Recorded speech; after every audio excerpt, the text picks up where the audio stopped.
Carl McIntosh, Yes. formerly of Loose Ends, now a solo artist in your own right. Well done. Thank you, sir. Welcome to Mi-Soul. Ah. And it's our second birthday. Yes, it is. It's a great day as well. Good day to have a birthday on. It's like Florida out there. It's like very warm. Yeah, it's brilliant. Hence the shorts. Yeah, that's it. I thought I'd get dressed a bit summery today. Yeah. Tell me, Loose Ends, I mean, your music that you made when you were with Loose Ends is as fresh today as it was when you made it. You know, why do you think that is? I don't know. I think a lot of the music that we're hearing now is very much, it's like, it's all very pop and very compact and very fast and very housey, and I think it's probably because when you hear old songs or older songs, they don't fit that mold, and they kind of stand out a little bit because of that. Because I mean, at the time when we were making music, it wasn't all the same. Everything wasn't quite the same as it is now. I mean, listening to an album of, say, Pink and Jason Derulo, the tracks actually sound quite similar. Yeah. You know, the voices are different, but back then it was different for us. You know, everyone was trying to come with their own sound, and even the British bands like Central Line and Second Image, and you know, they had different sounds themselves. You know, Chris and Eddie from The Real Thing, they were behind your early material. How did that all come about?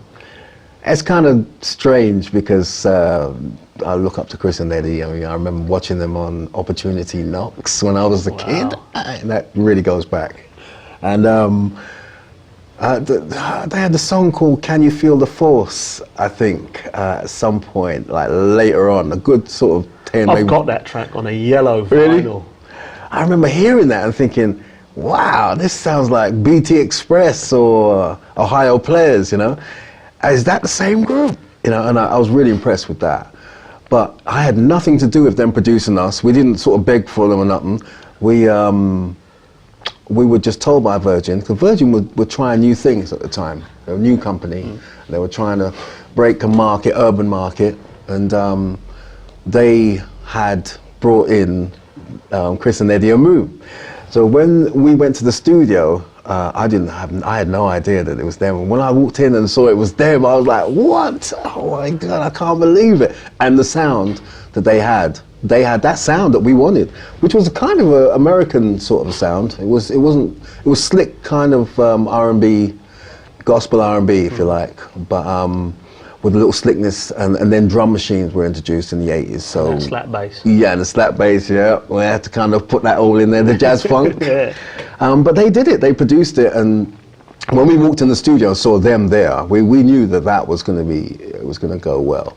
And they didn't do the second single, and they didn't do the third single, because Virgin wanted to try other ideas, other producers. But really, we would have stuck with Chris and Eddie. They had that sound we loved.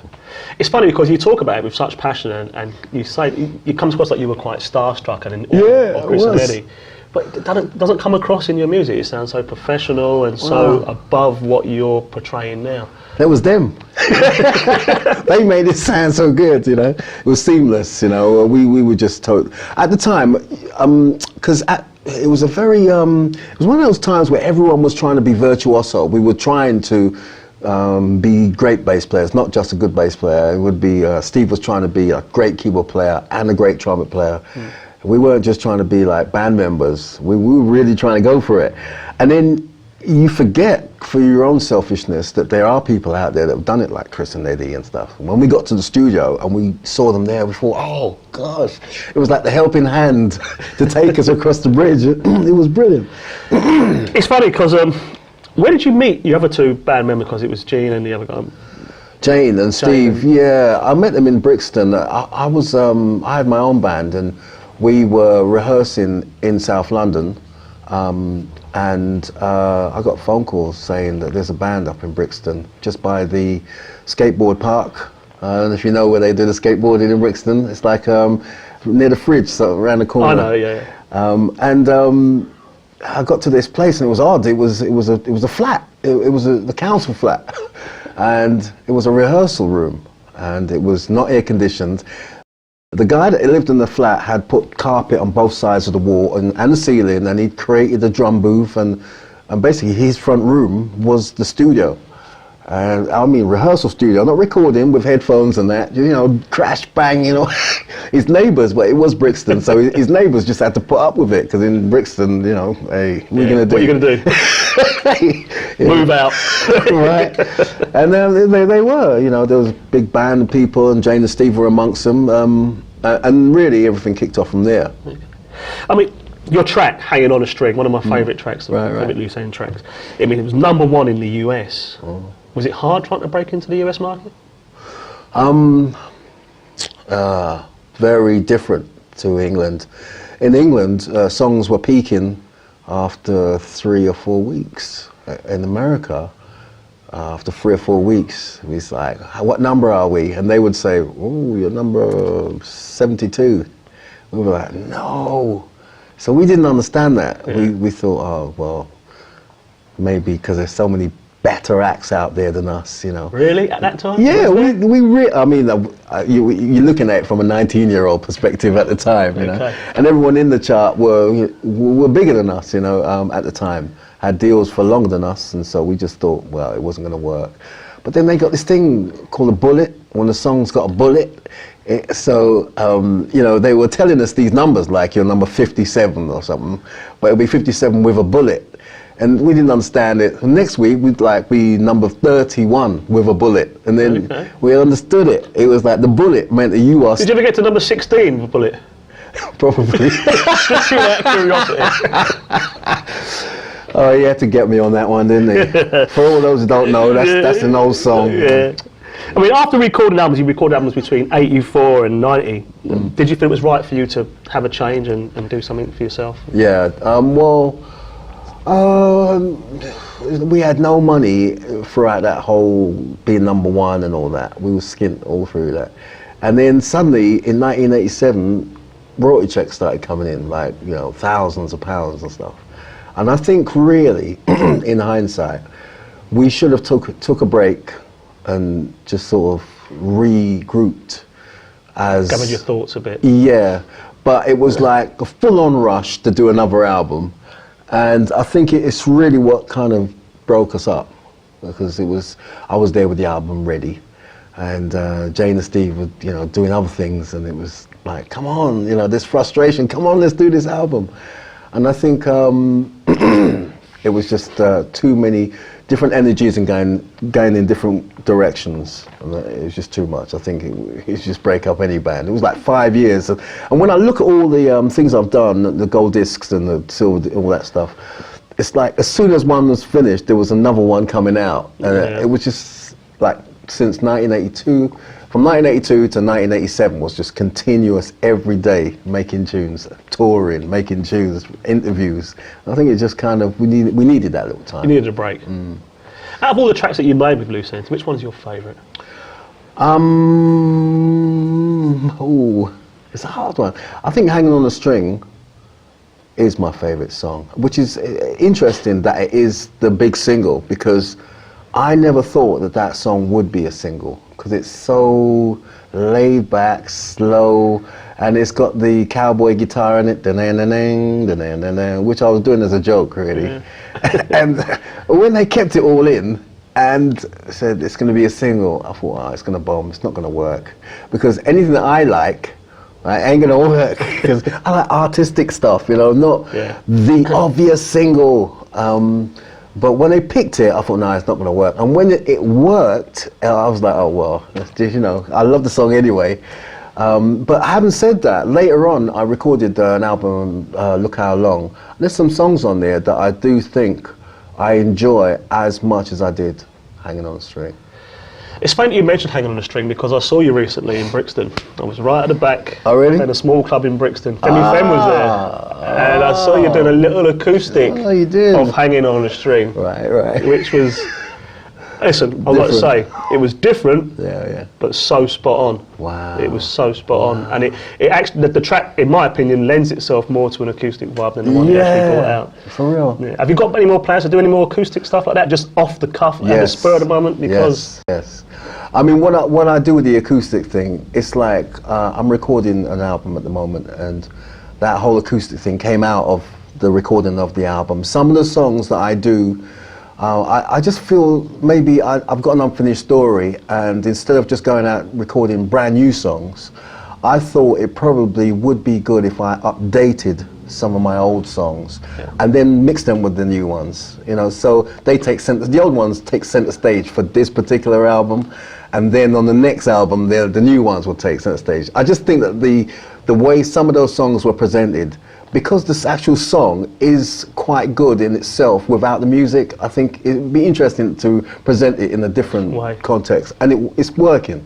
And people are saying to me, "Oh my gosh, I want to hear, or I want to buy a version of that," you know. So it's working stuff for me. So I'm going to do it 2 more times this year, like that. Like that, just acoustic, like that. Yeah. Let us know. We want to come down and film it. Wow, that'd be brilliant. When's the new album due? I've been hearing rumours for the last, I don't know, how long now. I've had so many people saying to me, Carl Mac's new album, coming. Yeah, I've not dropped on my lap. What's happening? What's the situation? Sorry, excuse me. I want to get it right, this album. I mean, I've been kind of in and out of this project for the last 10 years. And every time I get to a point where I think, I think it's right. The time changes, or the music, the actual style that I've done it in will have changed, because I'll take so long to get it right. I don't have the record label behind me no more, which means, and I don't have like a fleet of engineers behind me that I can call on, so I do a lot of the work myself, which slows me up. So recently, I've got a whole new team now, and we're working to get this thing finished, like this year now. This year? Yeah. Okay. So I mean, it's finished already, but it just needs revamping in parts, and I just don't want it to just go out there and just swim around like all the other fish at the moment, because there are some good albums out there that are just out, and they're not. There's also some bad ones. There you go. Trust me. You just got to get it in. There you go. I mean, there are some people are putting things out, but it's like it's not cutting ice sometimes, and sometimes it's just so mediocre. And I really want this to be special. You know, I've got the book coming as well, and I want it all to sort of. Book? Tell us a bit about the book. I don't know about the book. Yeah, the book, The Loose Ends Experience. I've been writing it since 2010. Really? Yeah. Okay. Yeah, at first it was a bit of a, I hate them too. I hate you, Jane. We call that a rant. Right. Is that what it was initially? I was wondering why I was writing so fast. And scribbling. Was you writing like that? Pressing right through and stuff. No, but really, and then I read it. I read about 3 chapters of it, and I thought, no, I don't want it to come across that way, because, you know, I've got my point of view, they got their point of view, everyone's got their different point of view. I don't want to write a book about people that I don't like. You know, I want to write a book about, I want to write a book that Jane can pick up and say, yeah, that's how it went. And Steve, and all 3 of us can go, do you remember when we did that? And I want to interview them as well on issues that I mean, I've got my side of the story, but I do want to do interviews with them on their take on it as well. And I want it to be more about our experience rather than my experience.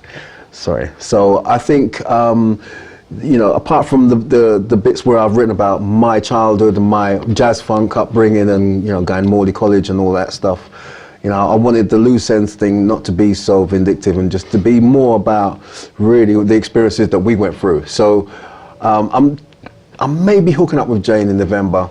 We keep trying to come together to do the one-off shows here and there, and that's probably where I will try and see if I can get her on in the kind of interview situation, you know what I mean, and just say, Jane, do you remember when we got ripped off? What was your take on it? You know. Here's 2 questions for you, and you haven't got to elongate the answer if you don't want to. Go on. But the first question is, will you allow us at Mi-Soul to be the first people to play your album and showcase your book? You got it. Okay, you heard that 100%. Here first. Yeah. And secondly, is there any chance whatsoever of the 3 of you getting back together and doing the show? Yes. The thing is, I don't want to just get back together and do a show.